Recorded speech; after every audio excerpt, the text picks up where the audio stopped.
कौन सा अच्छा है, मैं आपको बता देता हूँ कौन सा अच्छा है। आप में से कितने लोग ऐसे हैं जिनके पास ये कहने की क्षमता है कि वो प्रीलिम्स और मतलब अंग्रेजी और हिंदी दोनों भाषाओं में लगभग बराबर कंफर्टेबल है? ऐसे कितने लोग हैं आप में से? ऐसे लोगों की संख्या करीब वही 15-20 के आसपास। कितने लोगों को लगता है कि उनकी अंग्रेजी बहुत ही अच्छी है, हिंदी अच्छी नहीं है उनकी ज्यादा?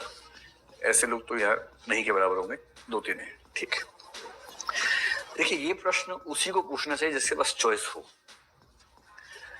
जैसे मेरे पास कई बच्चे आज के कहते हैं कि सर हम कौन सा मीडियम रखें, हिंदी रखें, इंग्लिश रखें। मैं उनसे पहले पूछता हूँ कि आपको इनमें से कौन सी भाषा आती है, पहले ये बताइए। और हिंदी माध्यम में 3 तरह के लोग मिलते हैं। 100 में से 2 ऐसे मिलते हैं जिनकी हिंदी अंग्रेजी दोनों शानदार हैं। ये 100 में से 2 के आसपास मिलते हैं, और ऐसे 2 लोग हमेशा मिल जाते हैं। तो एक स्थिति हो सकती है कि आपकी इंग्लिश आपकी हिंदी से बेहतर हो, एक हो सकता है कि आपकी इंग्लिश आपकी हिंदी के बराबर हो, एक हो सकता है कि आपकी इंग्लिश आपकी हिंदी से कमजोर हो लेकिन लगभग बराबर हो, बराबर और कमजोर जैसा चल रहा है, और चौथा ये कि इंग्लिश काफी चौपट है और हिंदी अच्छी है। एक 5वीं स्थिति भी है। 100 में से 80 बच्चे उस स्थिति में हैं जिनकी दोनों भाषाएं खराब हैं। ये मजे की बात है कि इंग्लिश कैसी चौपट, हिंदी कैसी वो भी चौपट। और ऐसे बच्चे सबसे ज्यादा पूछने की रिजल्ट अच्छा क्यों नहीं आ रहा हिंदी माध्यम का, और कारण वो खुद है उसके। अब सोच के देखिए, जिस एग्जाम में राइटिंग स्किल्स से ही काम चलना हो, और मैं हिंदी माध्यम के बच्चों को बार बार क्लास में समझाता हूं ये बात, आप हिंदी भाषा के विद्यार्थी हैं, हिंदी भाषा में लिख रहे हैं और एक पेज पे 20 से 25 गलतियां कर रहे हैं, उसमें कोई क्यों आपको नंबर देगा अच्छे? अगर आपकी अंग्रेजी आपकी हिंदी से अच्छी है तो बिना किसी डाउट के आपको अंग्रेजी माध्यम ही रखना चाहिए, क्योंकि अंग्रेजी माध्यम में कुछ फायदे मिलते हैं। मैं आपसे फिर कह रहा हूं, कुछ फायदे मिलते हैं का मतलब ये नहीं कि भारत सरकार साजिश कर रही है आपके साथ। तो फायदे ऐसे हैं जो आप कुछ भी करेंगे तो मिल जाएंगे। जैसे क्या फायदा मिलता है? एक फायदा मिलता है कि जो करंट अफेयर्स है, करंट अफेयर्स की सामग्री हालांकि हम लोगों ने बहुत ताकत लगा के इतना कुछ कर दिया है कि हर चीज मिल जाएगी आपको, तब भी मैं ये मान के चलता हूं कि वो 2-4% वाला गैप तो रह ही जाता है, क्योंकि अंग्रेजी में जितनी साइट्स, जितने सोर्सेज हैं, हिंदी में कैसे आप सारा कर लेंगे। दूसरा, अनुवाद की भाषा होती है। मैंने कई बार महसूस किया कि कई शब्द अंग्रेजी में इतने चलन में हैं एकेडमिक्स में कि आप उनका हिंदी अनुवाद करते हैं तो वो प्रभाव पैदा नहीं होता।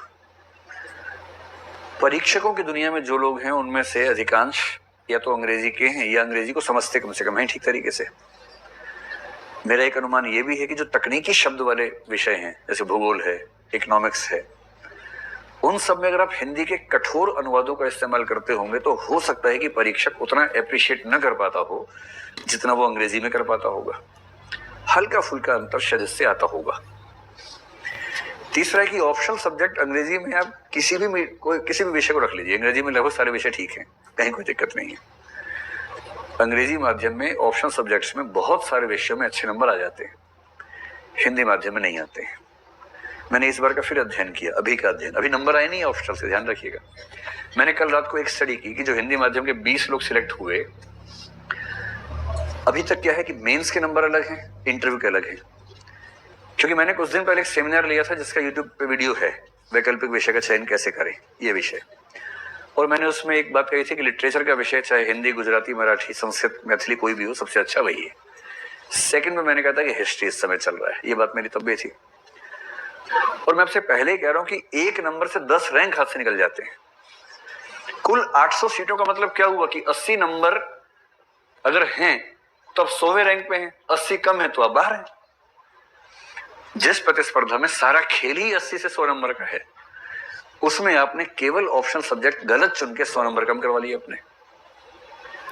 फिर उसके बाद कोई ये कहे कि रिजल्ट खराब हो रहा है, तो ये तो जहां सारे हथियार रखे थे, आपको चुनना था एक हथियार युद्ध लड़ने के लिए, परमाणु बम भी रखा था, आपने लाठी उठा ली वहां पर और लाठी भांजते हुए जा रहे हैं युद्ध में, तो कैसे होगा? सामने लोग बम लेके बैठे हैं, AK-47 लेके बैठे हैं। एक ही हथियार चुनना है, बाकी हथियार दिए हुए हैं सबको बराबर। एक ही हथियार चुनने वाला था, वो आपने चुना ही गलत, तो कैसे होगा? इसलिए मेरी बात समझ लीजिए, अगर आपकी अंग्रेजी बेहतर है, अंग्रेजी माध्यम रखिए, इसमें कोई दो राय नहीं है। अगर आपकी अंग्रेजी हिंदी के बराबर है तो भी अंग्रेजी माध्यम रखिए, क्योंकि इंग्लिश में फायदा है। यहां तक कि अगर आपकी अंग्रेजी 19 है और हिंदी 20 है, अगर ये अंतर 19-20 का ही है तो भी अंग्रेजी माध्यम रखिए।